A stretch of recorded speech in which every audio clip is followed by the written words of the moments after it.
우리 주님 부활하셨습니다. 부활하신 우리 주님의 능력과 기쁨이 우리 함께 예배하는 우리 모든 성도들에게 넘치시길 축복합니다. 오늘은 마태복음 28장에 있는 말씀을 통해서 부활하신 영광의 주님이라는 제목으로 함께 말씀의 은혜 나누도록 하겠습니다. 우리 여러분의 인생에서 한번 뒤돌아보시면 지금까지 가장 기쁘고 감격했고 또 그 기쁨이 너무나 커서 놀랄 그런 놀라움이 함께했던 그런 경험이 언제셨는가 한번 생각해 보시기 바랍니다. 저는 개인적으로 우리 첫애가 태어났을 때 그런 경험을 한 것 같습니다. 오랫동안 기도하고 또 하나님께서 우리 첫 아이를 허락해 주셨을 때 그때의 기쁜 감격 또 흥분과 놀라움이 여전히 생생하게 살아 있습니다. 가정에 아이가 태어난 후에 부부의 인생이 새롭게 펼쳐지는 것을 보게 되죠. 이제 남편과 아내로만 살다가 이제 새롭게 아빠와 엄마로 전혀 다른 새로운 삶이 시작되는 것을 경험하게 됩니다. 우리 제자들의 삶 가운데 가장 극적인 변화를 꼽으라면 예수님을 따르고 또 함께 예수님이 십자가 지시는 것을 함께 본 제자들이 부활하신 주님을 만났을 때 그때의 경험이 가장 놀라운 순간이다 생각합니다. 제자들은 예수의 부활을 목격한 후에 완전히 새로운 삶을 살게 됩니다. 부활을 맞이하기 전에 제자들의 삶은 두려움과 절망뿐이었습니다.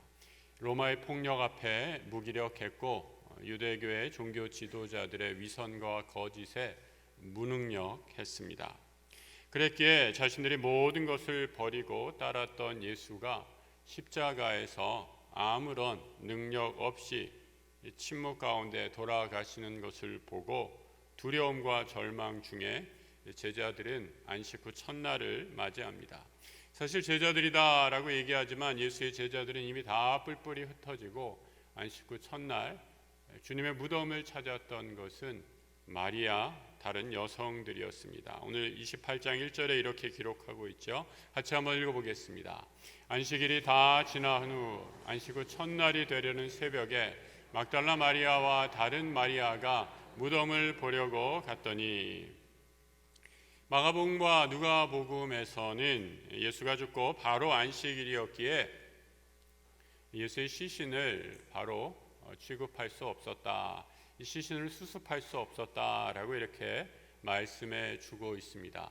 원래 안식일은 이 시신을 만지면 부정해진다라는 정결법이 있었기 때문에 그 시신에 손을 댈 수가 없었던 것이지요. 그래서 안식일이 지난 후 첫날에 새벽같이 여인들이 예수의 무덤 앞에 달려가게 됩니다. 예수의 11 제자는 다 사라지고 예수를 쫓던 여성들만이 무덤을 찾게 되죠. 마가복음 16장 1절은 이렇게 말씀해 줍니다. 안식일이 지남에 막달라 마리아와 야고보의 어머니 마리아와 또 살로메가 가서 예수께 바르기 위하여 향품을 사다 두었다 말씀합니다. 시신을 수습하려고 여인들은 이 무덤까지 찾아왔는데 그야말로 위협을 무릅쓰고 찾아왔는데 그 무덤 앞에서 커다란 장애를 발견하게 됩니다. 어마어마한 돌이 그 무덤 앞에 놓여 있었던 것이죠. 여러분, 이스라엘의 무덤은 우리처럼 비석을 세워놓는 것이 아니라 동굴에다가 시신을 안치해 놓고 그 앞에 커다란 돌을 막아 놓습니다. 이 돌 무덤인 셈이죠. 그런데 여인들이 예수의 무덤 앞에 오니 커다란 돌이 있는 것을 보고 당황하며 어찌할 바를 모릅니다. 여인들의 힘으로는 도저히 옮길 수 없는 아주 무거운 돌이었기 때문이죠. 마가복음 16장 3절 이하의 말씀입니다. 누가 우리를 위하여 무덤 문에서 돌을 굴려주리요 하더니 여인들은 그 돌의 크기, 사이즈에 너무 놀라 절망합니다. 연약한 여인들의 힘으로는 도무지 어찌할 수 없는 돌을 굴릴 만한 힘도 능력도 없기 때문입니다. 여러분, 오늘 예배에 나오신 우리 성도님들, 여러분의 삶은 어떠십니까? 우리의 삶도 그렇지 않습니까? 우리 인생의 각자의 인생의 길에 전혀 예기치 못하는 커다란 돌이 떡하니 가로막고 있는 것 같이 여겨지진 않으십니까? 돌의 크기와 무게를 보니 내 힘으로 어찌할 수 없는 그런 무거운 큰 돌입니다. 한숨만 절로 나오고 절망에 빠지게 됩니다. 그때 마리아는 천사들이 전하여 준 소식을 듣게 되지요. 예수가 부활하셨다라고 말씀합니다. 그리고 이 소식을 듣고 마리아는 황급히 제자들을 향해 나아가죠. 부활했던 부활의 소식을 제자들에게 알리기 위함입니다. 제자들이 갈릴리로 가서 이미 다 뿔뿔이 흩어졌는데 우리 주님은 여인들에게, 이 제자들에게 다시 우리의 스승 예수님이 부활하셨음을 알리는 역할을 맡기게 되죠. 28장 7절에 보면 이렇게 말씀하십니다. 28장 7절 후반절에 보면 너희보다 먼저 그가 죽은 자 가운데서 살아나셨고 너희보다 먼저 갈릴리로 가신다라고 이렇게 말씀하시고, 또 이어지는 28장 10절에서 이렇게 말씀하시죠. 예수께서 이르시되 무서워하지 말라, 가서 내 형제들에게 갈릴리로 가라 하라, 거기서 나를 보리라 말씀합니다. 한 번은 천사들을 통해서, 한 번은 부활하신 예수가 직접 나타나셔서 갈릴리로 가서 내가 제자들을 만나시겠다라고 말씀하고 있는 것이죠. 여러분, 왜 부활하신 주님이 가장 먼저 나타나셔서 하신 첫 번째 말씀, 갈릴리로 가서 제자들을 만나시겠다 하신 것일까요? 낙심한 제자들을 다시 세우시기 위함이십니다. 그리고 이 낙심한 제자들을 다시 세우시는 부활의 메신저로 우리 주님은 여성을 사용하고 계십니다. 여러분, 오늘날 현대인의 시각에서 여성들이 부활의 메신저가 되었다라는 말 전혀 이상할 것이 없는 내용입니다. 하지만 1세기에 예수님 시대의 이러한 기록은 참으로 놀라운 기록이 아닐 수 없습니다. 당시의 여성들은 법적인 증인이 될 수 없었습니다. 여성들이 무엇을 보고 들었다라고 해서 그것이 법정에서 채택되어 신빙성을 인정해 주지 않는 시대였습니다. 여러분, 그렇기 때문에 이 부활의 증언은 더 은혜가 되고 이것이 더 사실인 것임을 깨닫게 됩니다. 여러분, 만약에 예수의 부활을 누가 꾸며낸 거짓 이야기라면 여성을 예수 부활의 첫 번째 목격자로 삼았을 리가 없습니다. 당시에 힘이 있고 권세가 있는, 아니 힘과 권세마저 없었더라면 적어도 증언의 효력이 있는 남성을 예수 부활의 증인으로 세웠을 것입니다. 남성 제자들에게는 불편한 진실이었지만 여성들은 남성이 다 도망가고 흩어진 겁먹고 있는 순간에 무덤을 찾아가 예수 부활을 증거합니다. 자신들이 본 그대로를 전한 것이죠. 아까 읽으셨던 것처럼 더 놀라운 것은 이 여성들의 이름이 성경에 기록이 되어 있습니다. 막달라 마리아, 야고보의 어머니 마리아, 또 살로메라는 여성입니다. 제일 먼저 나오는 막달라 마리아, 여러분, 막달라 마리아는 예수님께서 귀신 들렸는데 고쳐준 여인이었습니다. 귀신 들렸는데 예수께서 고쳐주시고 나서 이 여인은 예수를 따르는 예수의 제자가 된 것이죠. 귀신 들린 여인을 고쳐주시고 주님은 이 여인을 부활의 증인으로 우뚝 세워주신 것입니다.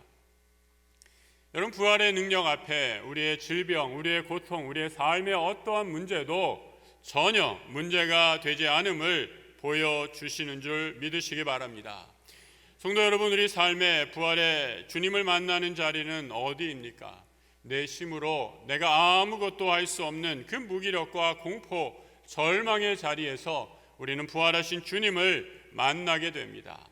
내 절망의 자리, 죽음의 공포가 엄습하는 그 자리에서 부활하신 주님을 만나 예수 그리스도의 부활의 능력을 체험하는 우리 모든 성도들 되시길 주님의 이름으로 축복합니다. 예수 시대에도 부활을 거부한 사람들이 있었던 것처럼 오늘날에도 마찬가지입니다. 여러분, 예수 시대의 빈 무덤을 보고도 예수의 부활을 부인했던 사람들, 어떠한 얘기들을 하는가? 제자들이 예수의 시신을 훔쳐갔기 때문에 빈 무덤이다라고 이렇게 반론을 펼쳤죠. 로마의 무장한 경비병들이 무덤을 지키고 있었는데 어떻게 시신을 탈취해 갔느냐 물으면 그때 마침 경비병들이 졸고 있었기 때문이다라고 이렇게 말하고 거짓을 꾸며냅니다. 여러분, 말씀드린 것처럼 커다란 돌무덤 누구라도 쉽게 옮길 수 없습니다. 아니, 로마의 군병이 얼마나 깊이 잠들었길래 이 돌을 치우는 것도 모르고 또 예수가 부활한 것도 모를 정도로 깊은 잠에 빠졌단 말입니까? 모두가 다 지어낸 거짓임을 보게 됩니다. 성경은 오늘 11절 이하에서 이렇게 말씀해 주고 있죠. 여자들이 갈 때 경비병 중 몇이 성에 들어가 모든 된 일을 제사장에게 알리니 그들이 장로들과 함께 모여 의논하고 군인들에게 돈을 많이 주며 이르되 너희는 말하기를 그의 제자들이 밤에 와서 우리가 잘 때에 그를 도둑질하여 갔다 하라 말하고 있습니다. 부활에 대한 거짓 증언과 방해 여전합니다. 하지만 우리는 예수의 부활을 믿기에 오늘 이 자리에 모여 예배하는 줄 믿습니다. 교회는 예수 그리스도의 부활 이후로 이 부활을 기억하며 안식일이 아닌 안식 후 첫날 주일에 예배로 모입니다. 그래서 이 주일 예배는 부활을 믿고 고백하는 사람들이 모여 부활하신 주님을 찬양하는 날입니다. 기독교는 부활의 종교입니다. 부활의 능력 위에 서 있습니다. 우리의 모든 죄의 사슬을 끊고 죽음의 사망 권세를 이기시고 부활하신 예수 그리스도의 능력이 예배하는 이 자리에 넘치시기를 우리 주님의 이름으로 축복합니다. 우리는 예배 때마다 그래서 주님을 만난 여인들처럼 죽음의 두려움을 이기고 부활하신 주를 만나는 기쁨을 누리게 됩니다. 여러분, 그래서 예배 중에는 두려움과 기쁨이라는 굉장히 상반된 두 가지 감정이 공존하게 됩니다. 우리가 일상시에는 전혀 경험하지 못했던 아주 신비한 그런 경험이죠. 두려워하는데 동시에 기쁨이 충만한 것입니다. 오래전에 하나님의 사람 다윗은 이러한 신비한 경험을 이렇게 시편 2편 11절에서 고백하고 있습니다. 여호와를 경외함으로 섬기고 떨며 즐거워할지어다. 경외한다, 두려워한다라는 한자식 표현이죠. 하나님을 두려워하는데도 오히려 그 자리에는 기쁨과 감사의 즐거움이 있습니다. 죽음의 깊은 골짜기에도 하나님이 함께 하시기에 우리는 이 부활의 예배의 자리에서 기쁘고 감사로 하나님께 예배할 수 있는 것입니다. 초대교회는 예수의 부활을 경험한 이후에 안식일이 아니라 주님이 부활한 그날 주일에 예배를 드립니다. 그들은 핍박과 죽음의 위협이 있는 곳에서도 예배를 포기할 수 없었습니다. 초대교회 성도들이 예배했던 곳은 어디입니까? 죽음을 피해 핍박을 피해 그들이 숨어서 찾아간 곳, 아무도 찾지 않고 아무도 사람의 발길이 닿지 않는 무덤이었습니다. 바로 카타콤이죠. 사진 한번 준비하는데 보시기 바랍니다. 여러분, 십자가 뒤에 있는 장식이 보이십니까? 바로 사람의 해골이 즐비한 곳입니다. 얼마나 무시무시하고 예배드리기에 적합하지 않은 장소입니까?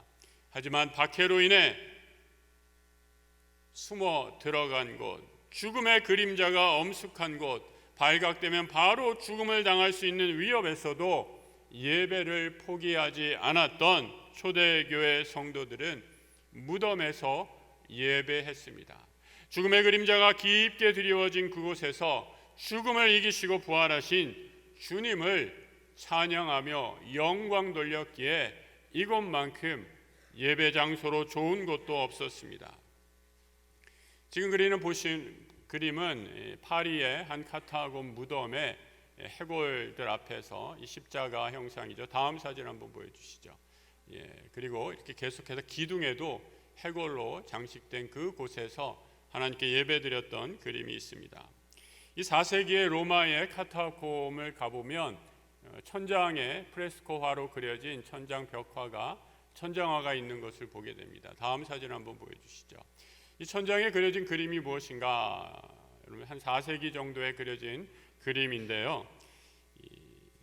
율법을 받은 모세의 그림도 아니고요, 하나님의 사람 다윗 왕의 그림도 아니고 믿음의 조상이라 하는 아브라함의 그림도 아닙니다. 이 프레스코 주인, 이 이야기의 주인공은 바로 요나입니다. 핍박과 박해로 예수를 직접 그려 넣을 수 없던 초대교회 성도들은 요나의 이야기를 그려놓고 우리 주님을 묵상했습니다. 우리 다음 사진 한번 보여주시죠.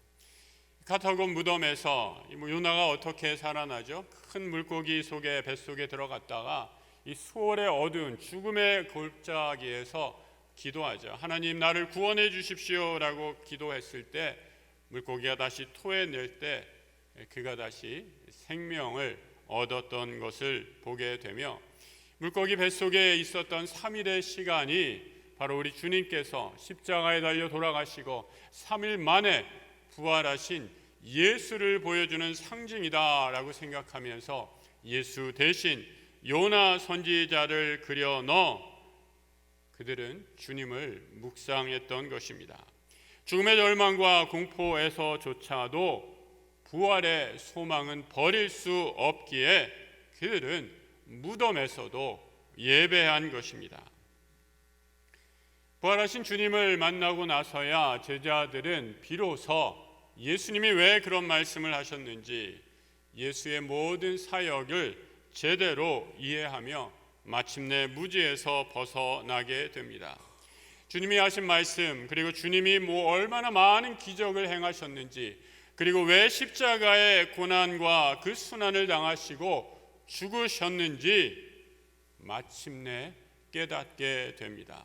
십자가에 피 흘리시고 죽으심, 그리고 사흘 만에 부활하심은 죄와 사망의 모든 권세를 이기시고 우리를 구원하시기 위함이심을 온전히 깨닫게 됩니다. 예수가 십자가를 지시기 전 오합지졸과 같은 제자들은 부활하신 주님을 만나 성령 충만하여 새로운 사명을 부여받습니다.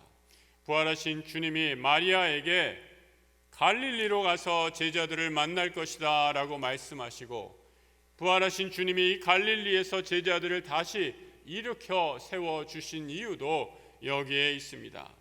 오늘 마지막 28장 10절에 우리 주님은 이 제자들을 만나면서 이렇게 얘기하고 계시죠. 내 형제들에게 갈릴리로 가라 라고 이렇게 말씀합니다. 배반했던 제자들, 저놈들을 잡아서 혼내셔야겠다라고 말씀하시는 것이 아니라 다시 그들을 세워주시며 내 형제들에게 가서 그들이 주님의 복음을, 부활의 주님을 증거할 것을 당부하신 것입니다. 주님이 복음을 전하고 그들에게 성령을 선물로 주시겠다 약속하십니다. 이전의 모든 허물과 연약함을 잊고 성령 충만하여 예수 그리스도 부활의 증인될 것을 말씀해 주십니다. 마태복음 28장 18절 이하에 그 사명이 이렇게 기록이 되어 있습니다. 같이 한번 읽어보겠습니다. 예수께서 나와 말씀하여 이르시되 하늘과 땅의 모든 권세를 내게 주셨으니 그러므로 너희는 가서 모든 민족을 제자로 삼아 아버지와 아들과 성령의 이름으로 세례를 베풀고 내가 너희에게 분부한 모든 것을 가르쳐 지키게 하라.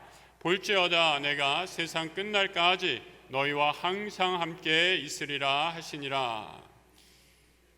주님이 말씀하신 성령은 약속하신 대로 부활절 이후 50일이 되는 오순절 날에 불의 혀같이 제자들에게 임하십니다. 바로 사도행전의 역사가 시작이 되는 순간이죠.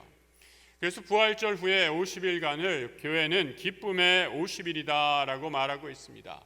예수님의 부활을 직접 보고 승천하시는 모습을 보고 이제 성령이 우리 안에 임하셔서 부활의 증인으로 살아갈 것을 다짐하기까지 초대교회는 50일간 더욱더 말씀과 기도 가운데 성령 충만한 은혜를 사모했던 것입니다. 기독교는 부활의 종교입니다. 나라의 주인을 바꾸는 것보다 더 어려운 것이 내 삶의 주인을 바꾸는 일입니다. 내 삶의 주인이 바뀌는 사건이 바로 부활하신 예수 그리스도를 믿는 것에서 시작이 됩니다. 예수를 믿으면 부활이 나의 사건이 됩니다. 절망과 한숨으로 가득 찬 이 세상에서 죽음을 깨뜨리고 부활하신 주님이 내 삶의 주인이 되어 주셔서 나를 다스리시고 인도해 주십니다.